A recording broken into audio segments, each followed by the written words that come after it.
धन्यवाद। सम्माननीय मंच में मंचासीन आज के आयोजन के मुख्य अतिथि, विशिष्ट अतिथि एवं लावेसर्रा ग्राम के समस्त श्रोता बंधु और दूर दराज से पहुंचे, हमारे समीप जिलों से पहुंचे समस्त जिलाध्यक्ष, आप सभी को प्रधान समाज के नेतृत्व करने के लिए साधुवाद प्रेषित करते हुए मैं अंशु शाह मरकाम सादर सेवा जोहार आपको अर्पित करता हूं। चूंकि विषय इतना महत्वपूर्ण है, यह हर पल हमें समझ में आया है।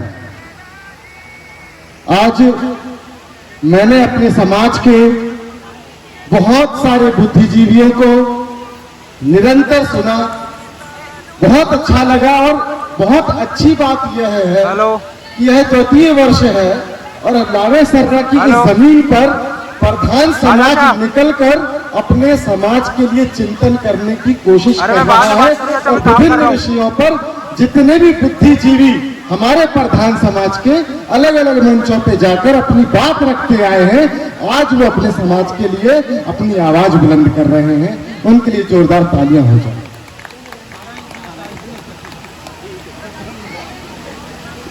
हाँ, जरूर है कि खा रहे हैं इसलिए तालियां नहीं बजेगी, कोई बात नहीं। आज मुझे कुछ समय पहले ही फोन आया और काफी वर्षों से आचार संहिता लगी हुई थी, 2 साल से 2023 से कहा जा रहा था कि धनौरा क्षेत्र जो कि मेरी बाल्य भूमि है, मैं इसे बाल्य भूमि कहूंगा। मैं धनौरा में ही 5वीं कक्षा तक रहा हूं, यहीं पढ़ा हूं। आप में से कईयों ने मुझे गोद में खिलाया है, चलना फिरना सिखाया है और जब बात करते हैं मुझे भी संगीत से बहुत प्रेम है और संगीत से प्रेम क्योंकि वो मेरे जीन में है। मैं हीरा सुका का वंशज हूं और मेरे लिए जीवंत हीरा सुका तो आप मेरे सामने बैठे। जी हाँ, मैं राजलिंगी जी की बात कर रहा हूं, जिसने मुझे हारमोनियम बजाना पहली बार सिखाया था, जिन्होंने मुझे पहली बार गाना गाना सिखाया था।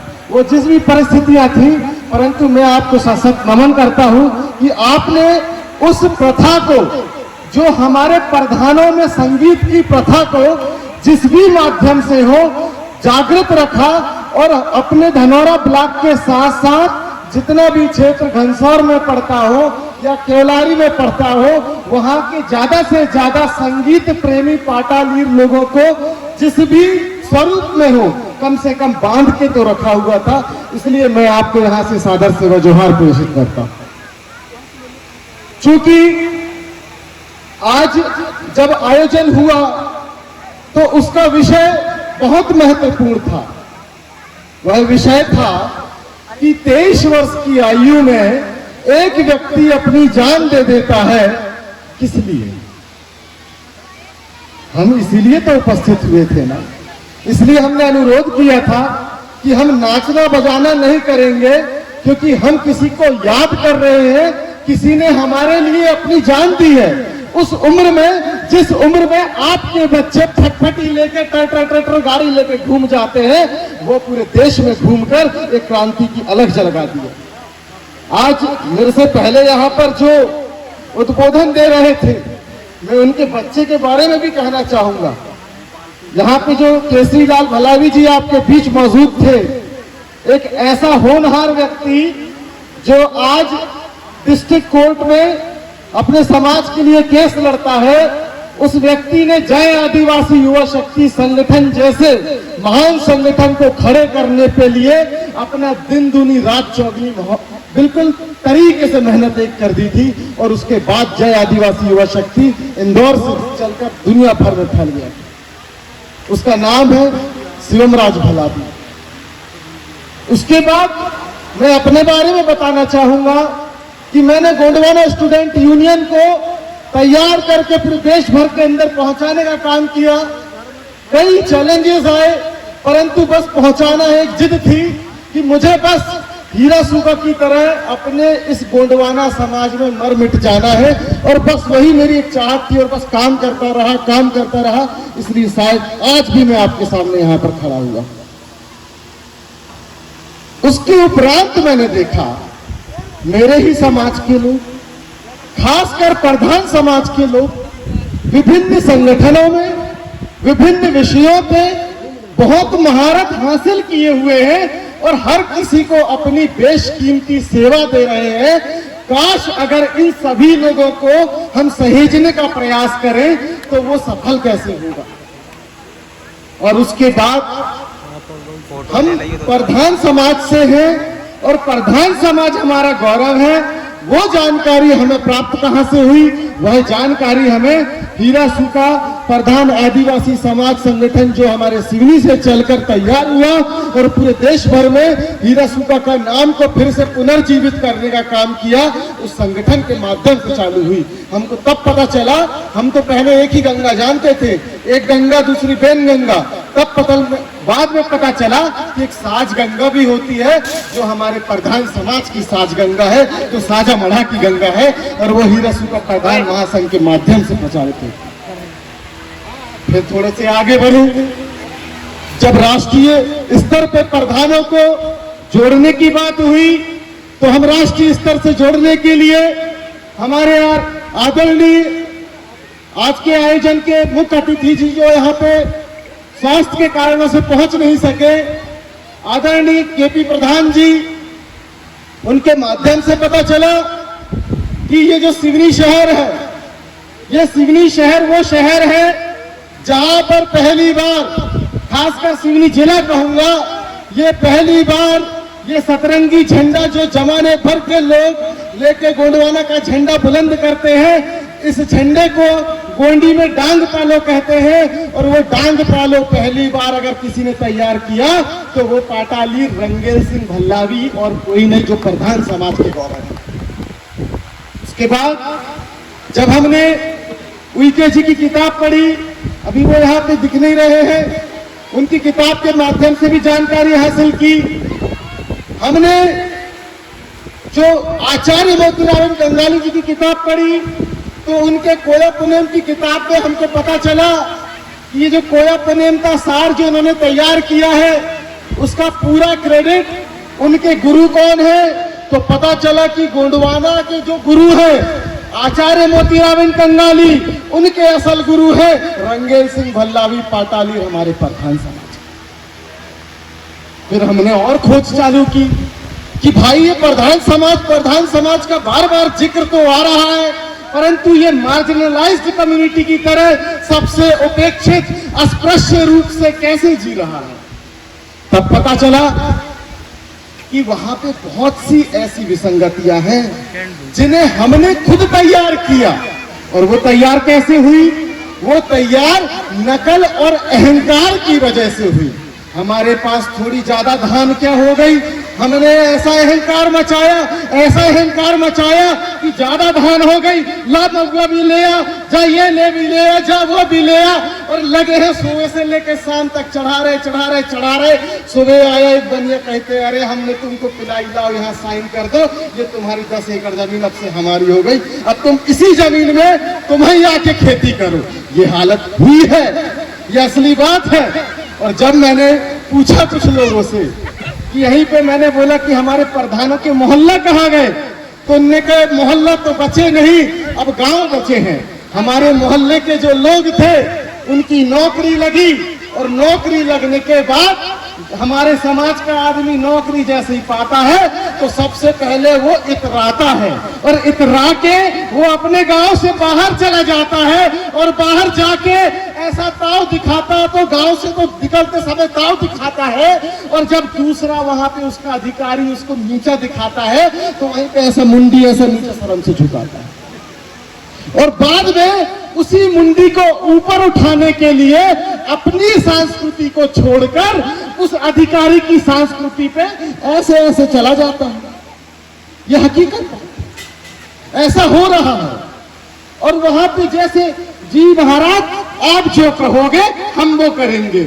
आज मैं सवाल पूछता हूं, आज यहाँ पे हमारे सामने संवैधानिक बातें भी हुई, हमारे सामने बिरसा मुंडा की बातें भी हुई, इतने सारे यहाँ पे अधिकारी कर्मचारी रिटायर लोग भी आए। मैं एक ही सवाल सबसे पूछता हूँ कि कितने ऐसे अधिकारी कर्मचारी जो इतराते हैं, उनके अंदर इतना भी दम रहा कि क्या उन्होंने अपने कार्यालय में, क्या उन्होंने अपने घर में हीरा सूगा की फोटो लगाई? क्या उन्होंने अपने घर में बाबा साहब अंबेडकर की फोटो लगाई? क्या उन्होंने अपने घर में या अपने कार्यालय में बिरसा मुंडा की फोटो लगाई? तो आपको पता चलेगा कि वो कुछ लोग ही हैं जो समाज का आंदोलन के साथ चले। जैसे हमारे केसरी मामा जी हो गए, हमारे प्रहलाद मामा जी हो गए, हमारे जिया जी हो गए। आप जो लोग निरंतर अपना पूरा खून पसीना एक करके समाज को जगाने का काम, आप खेत वाले लोग हो, खेल वाले नहीं। आप जब खेत में जब बोनी करने जाते हो तो वो आप बोनी इसलिए करते हो ताकि आपको वहां से आउटपुट मिल सके, ताकि आपको वहां से फसल मिल सके। जहां पे आपने अगरबत्ती और नारियल फोड़ डाले, आपको कुछ फायदा हुआ क्या? सोचिए जरा।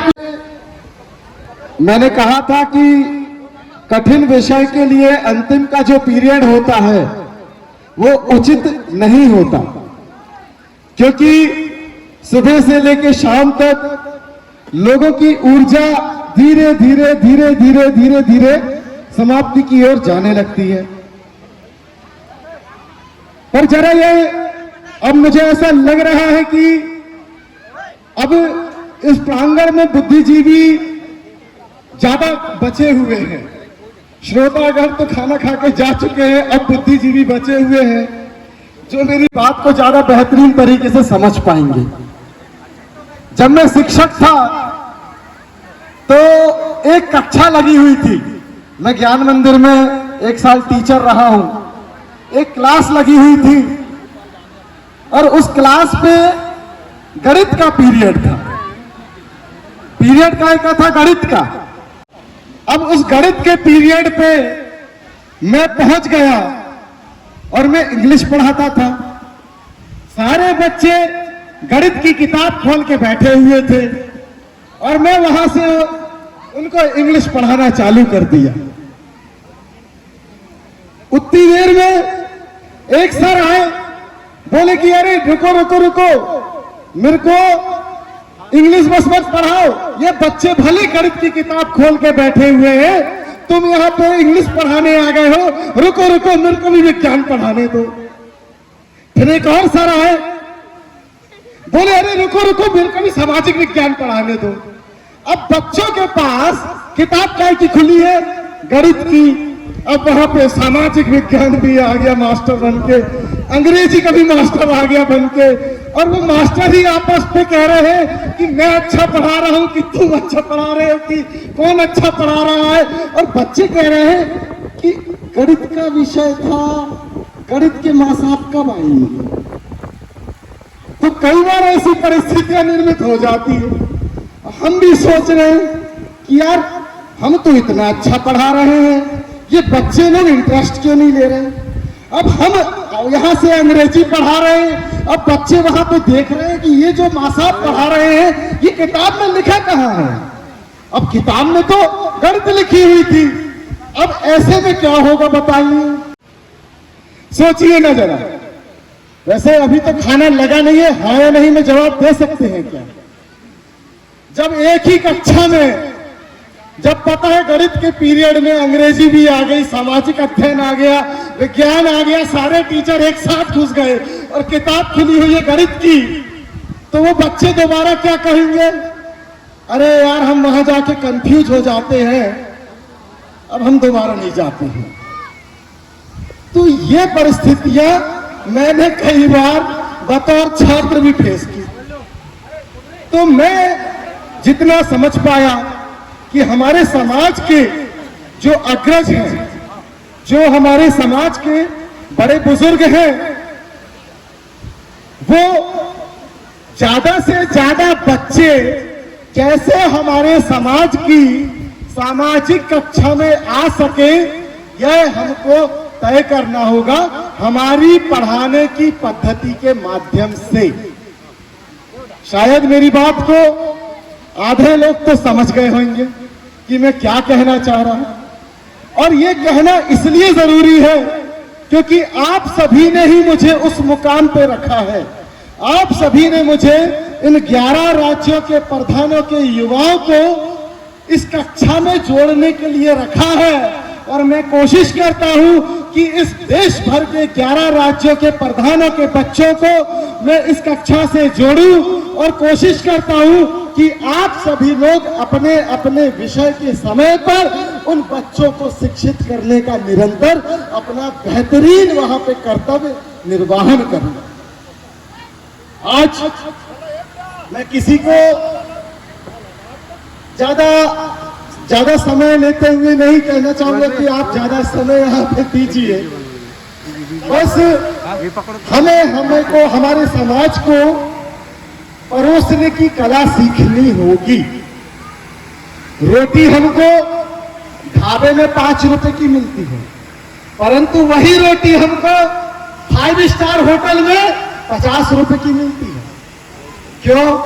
जरा सोचिए ना, उस महंगे होटल में रोटी एक ही है, वो ढाबे में उस रोटी की वैल्यू 5 रुपया है और उसी रोटी की वैल्यू बड़ी होटल में 50 रुपया है। क्यों है? सिर्फ एक ही फर्क है कि वो परोस कैसे रहे हैं और सोच कैसे रहे हैं, वो अपने वहां पे ग्राहकों को जोड़ कैसे रहे। और भीड़ दोनों जगह में होती है, भीड़ ढाबे में भी मिलेगी, भीड़ आपको बड़े होटल में भी मिलेगी। रोटी सेम है परंतु खरीदार बदल जाते हैं। हमको अब यह सोचना होगा कि हम किस प्रकार से इन युवाओं को कैसे परोसे कि ये अपना बौद्धिक विकास बेहतरीन तरीके से कर सके। अभी मेरे पूर्व एक जो यहाँ पे वक्ता थे, उन्होंने युवाओं को कुछ बातें कही। उन्होंने युवाओं पे कहा कि बड़ा धूम धड़ाका करते हैं, बड़ा शादी विवाह में खर्चा करते हैं। मैंने भी देखा कि खर्चा करते हैं परंतु क्या करें, कंट्रोल नहीं होता। यह बात मैं नहीं कह रहा हूं। जब मैंने युवाओं से यह बात कही कि भाई आप इतना खर्चा क्यों करते हैं, तो वो कहते हैं कि क्या करें, कंट्रोल नहीं होता। तो हमने पूछे क्यों कंट्रोल नहीं होता, तो वहां पे एक ही बात निकल के आई कि हमारा जो दिमाग है वो शब्दों में नहीं सोचता, हमारा दिमाग इमेजेस में सोचता है। और हम जो चीज बचपन से देखते आते हैं वो हमारे दिमाग में घर कर जाती है। तब मुझे समझ में आया कि हमारे बड़े बड़े भाषणों का इन पर असर क्यों नहीं हो रहा है। ये वहां पे असली हकीकत मुझे समझ में आई।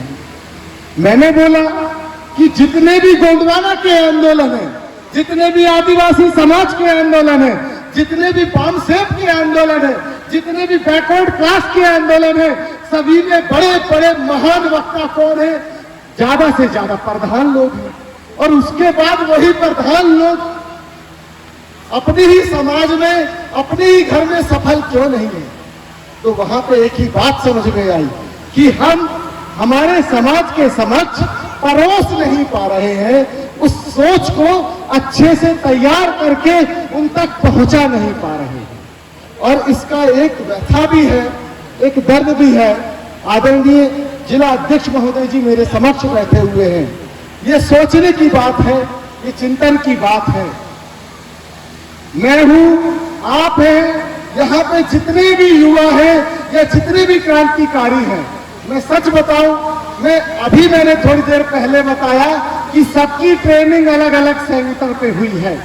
जैसे मैंने बोला कि मेरी ट्रेनिंग शुरू हुई थी बामसेब के कैडर पे, उसके बाद गोंडवाना के कैडर पे, उसके बाद बिरसा ब्रिगेड के कैडर पे, और उसके बाद आके मैं प्रधान समाज में काम कर रहा हूं। आपकी ट्रेनिंग भी ऐसे ही शुरू हुई। तो बस सवाल कई बार सोचा, वहां पे हमारे केसरी मामा है, वो बहुत बड़ा चेहरा है हमारे समाज, हमारे पूरे सिवनी शहर में बामसेब के बहुत बड़े चेहरे हैं वो बहुजन समाज के। तो सबकी ट्रेनिंग इन तमाम संगठनों में तैयार हुई। तो हमने आने वाली पीढ़ी के लिए क्या ऐसा कोई नवयुवक या कोई ऐसा छात्र तैयार किया कि जिसको हम कह सके कि इसकी नींव से लेकर इसका पूरा बौद्धिक तैयारी आखिरी दम तक कहां पर हुआ? हमारे प्रधान समाज के कैडर के तहत हुआ। क्या हम इस चीज को तैयार कर पाए? सोचने की बात। अभी हमारे यहाँ पर तीरथ संग्राम जी अभी गए, यहाँ पर तीरथ संग्राम जी की तैयारी बामसेव से हुई। वो बामसेव कैडर में काम करे, उसके बाद उन्होंने अपना नेम सेम दस्तूर यहाँ पे कितने अच्छे से बताया। तो हम कब गुरुकुल तैयार करेंगे? तब जाके वो जिस दिन हम प्रधान लोग हीरा सुका पाटालीर की तरह अपना गुरुकुल तैयार करेंगे, तब जाके हम एक सच्ची श्रद्धांजलि हमारे गुरु पहांदी पारिकुपार लिंगो और उनके गुरु हीरा सुका मुठवा को दे सकेंगे, या सलाम और जोहार उनको कर सकेंगे, और तब जाके बिरसा मुंडा की शहादत सार्थक होगी। सोचिए कि जो व्यक्ति 22-23 साल की उम्र में अपनी जान दे दिया, क्यों दे दिया? क्योंकि वो कंफ्यूज हो गया। बिरसा मुंडा सबसे पहले डेविड उनका नाम हुआ, डेविड बना।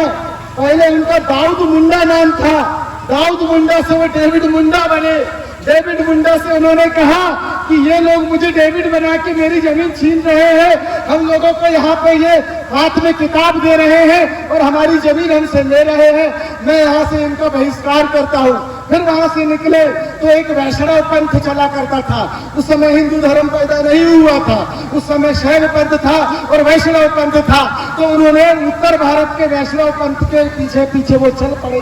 तो उन्होंने कहा इनमें और उनमें कोई फर्क नहीं है, ये भी वही गेम कर रहे हैं जो ये गेम कर रहे हैं। तो उन्होंने वैष्णव को और मिशनरी को सेम कहा, और उसके बाद कहा कि जब तक हम यहाँ पे अंग्रेजों के नहीं, जमींदारों के, साहूकारों के, बनियों के गुलाम है, और गुलामों का कोई धर्म नहीं होता, और गुलामों का एक ही धर्म होता है, वो होता है गुलामी। इसलिए हमको क्रांति की तरफ बढ़ना पड़ेगा, हमको उन्मूलन करना पड़ेगा, और हमको भूधारक से भू स्वामित्व के अधिकार के लिए भले अपनी जान लेनी पड़े तो हम जान लेने के लिए तैयार हैं।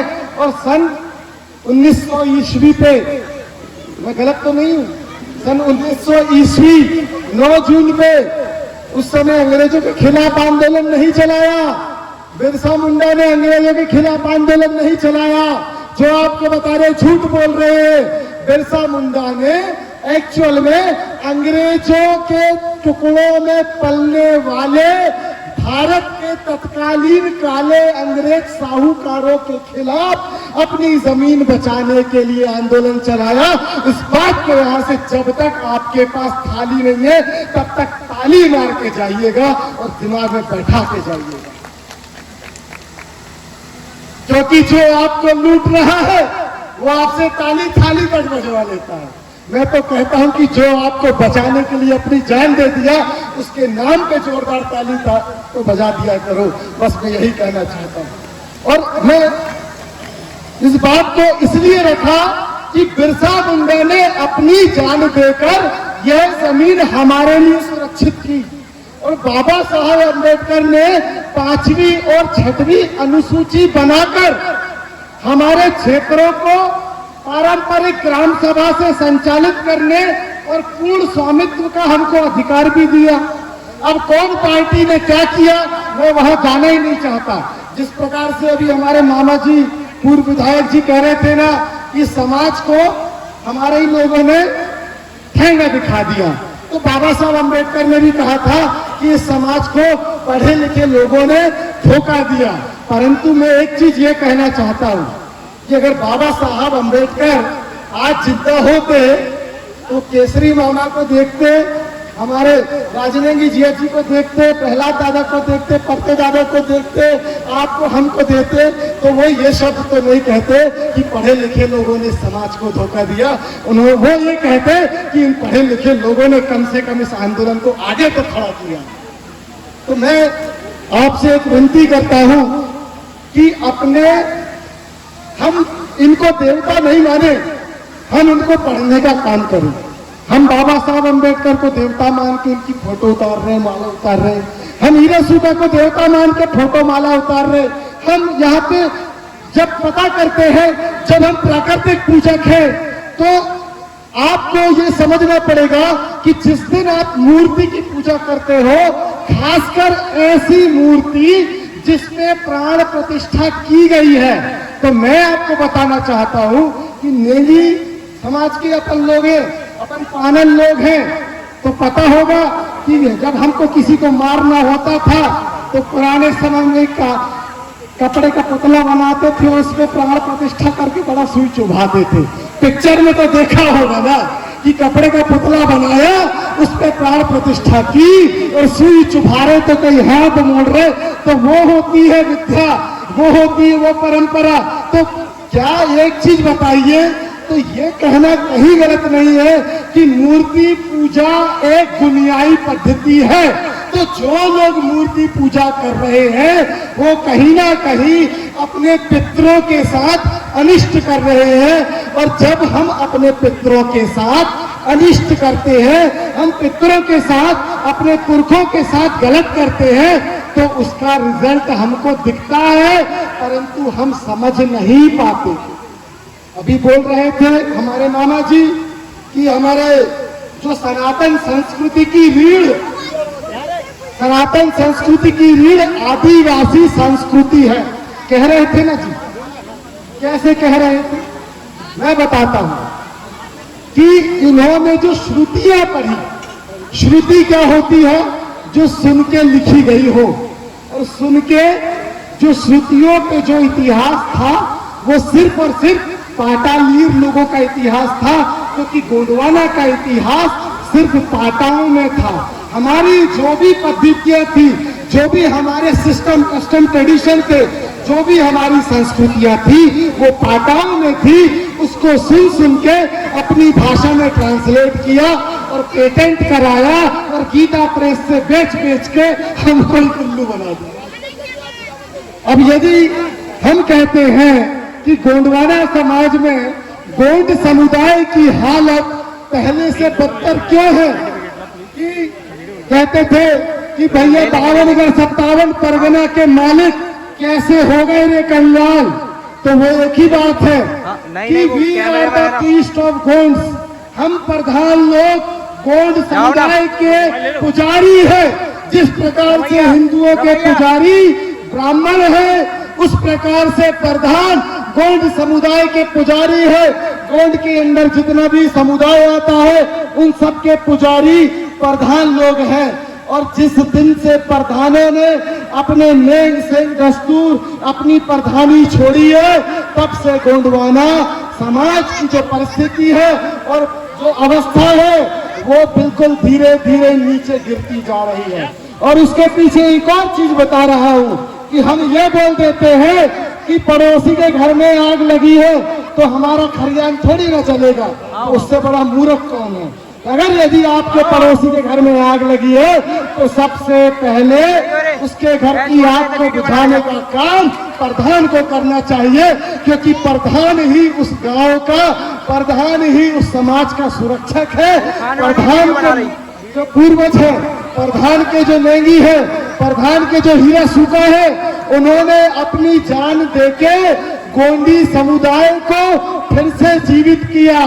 अगर यहाँ पे गोंड समुदाय जिंदा है तो वो हमारे हिरासूका की जान की बदौलत, परंतु यह बोलने से पहले हमें अपने अंदर उस हिरासूका को समाहित करना पड़ेगा, तब जाके हम यह बोल सके तो ये सार्थक होगा। मैं ज्यादा समय ले चुका हूं ऐसा लग रहा है आप सभी के, बिल्कुल। तो ये मैंने आपको सामाजिक कर्तव्य पे बात कह दी। आदरणीय राजनेंगी जी, हमारे जिया जी का कहना है कि हम संगठन के बारे में बोले, तो मैं आपको छोटी सी बात बताना चाहता हूं। मैं यहाँ पे थोड़े से मुहावरे लोकार्थ की तरीके से बोलूंगा। जब एक गांव बनता है, मतलब एक नार बनता है, जब एक गांव बनता है तो उसमें ढेर सारे मकान होते हैं। क्या होते हैं? मकान होते हैं और उसके बाद मकानों से जुड़कर एक मोहल्ला बनता है और फिर मोहल्लों से जुड़कर एक गांव बनता है। अब ये बताइए, क्या आपने कभी एक मोहल्ले का एक गांव सुना है क्या? ये हो ही नहीं सकता, तो उसको टोला कह दिया जाता है। तो जब हम पूरे देश की बात करने जा रहे हैं, जब हम पूरे गांव की बात करने जा रहे हैं, तो जो हमारे विभिन्न संगठन बने हुए हैं, हम उन्हें एक मोहल्ला या एक मकान माने और मकानों के समूह पे एक मोहल्ला तैयार होता है और विचारधारा मोहल्ले में बसती है, ना कि सिर्फ एक मकान में बसती है। और इसको मैं आपके सामने चरितार्थ रूप से रखना चाहूंगा कि हम कहते हैं ना कि वो तो मुसलमानों की बस्ती है, तो वो जैनों की बस्ती है, तो वो कलारों की बस्ती है, तो वो गोंडों की बस्ती है। और वो बस्ती वही बस्ती है जहां पे एक विचारधारा बसती है। तो जब हम कहते हैं कि हम लावे सर्रा जा रहे हैं, तो लोग कहते हैं कि लावे सर्रा में बहुत बड़ी प्रधानों की बस्ती है। परंतु बस एक ही सवाल पूछता हूं कि क्या यहाँ पे कोई जिगर वाला है जो बोल सके कि यहाँ पे हमारे हीरा सुका मुठवा की विचारधारा बसती है? तो हीरा सुका मुठवा की विचारधारा पे चूंकि रंगैल सिंह भल्लानी की धरती है ये, जिसने पहली बार 1925 में इस पूरे देश को गोंडवाना का सिद्धांत दिया, गोंडवाना का कंसेप्ट दिया। उसके बाद उन्होंने डांगपालो तैयार किया। तो हमारा जो पहला संगठन हमारी नजर में आया प्रधानों का, वो पहला संगठन है हमारा हीरा सुका आदिवासी प्रधान समाज संगठन, जिसका कार्य जिले में जिला स्तरीय इकाइयों का निर्माण करना और राज्य की कमेटी का गठन करना। मैं सही तो कह रहा हूँ? राज्य की कमेटी का गठन करना। उसके बाद ये राज्य स्तरीय, अब कुछ जगह पे जिन्होंने पहले से मकान बना रखे हैं, जैसे डिंडोरी वालों ने मकान बना के रखा है, राय भगत प्रधान आदिवासी समाज संगठन, तो हम अपने जाट भाई का मकान न तोड़ते हुए हम उनसे कहते हैं कि ठीक है, आप अपने जिले में अपने ही मकान को चलाओ, मगर वहां पर विचारधारा हीरा सुका की होनी चाहिए।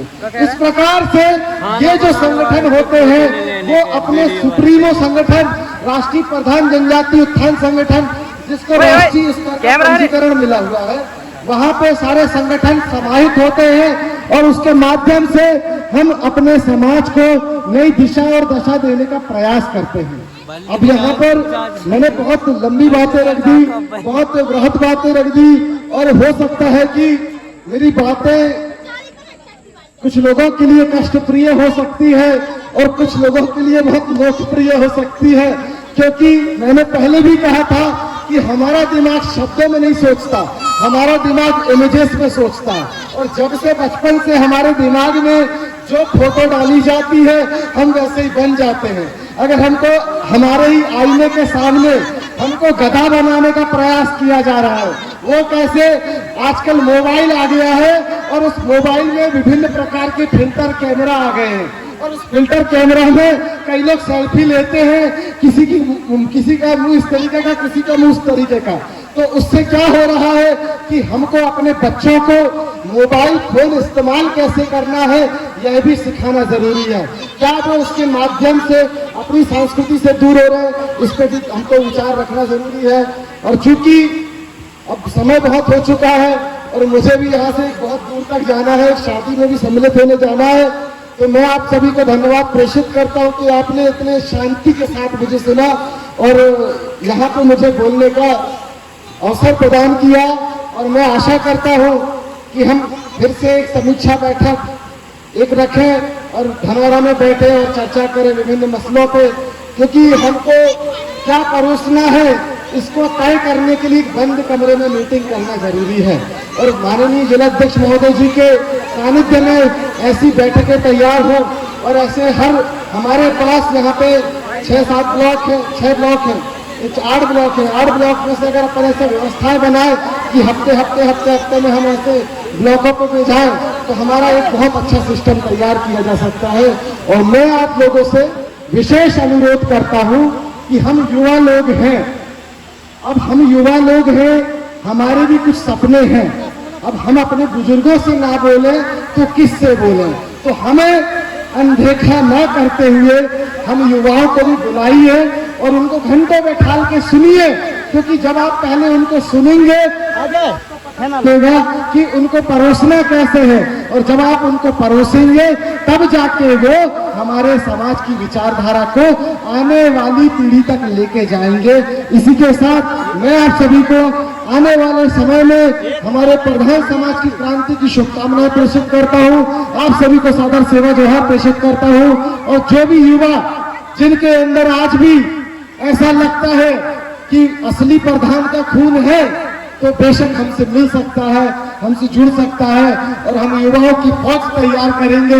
और हम कोशिश करेंगे कि दूरस्थ क्षेत्र में पढ़ने वाले किसी युवा को कभी दिग्भ्रमित न होना पड़े, न ही किसी प्रकार की कोई चैलेंजेस का फेस करना पड़े, उसे सारी सुविधाएं, सारी सहूलियत हम मुहैया कर सके। इसी के साथ आप सभी को सर्वे सेवा सेवा जोहार। बहुत बहुत धन्यवाद।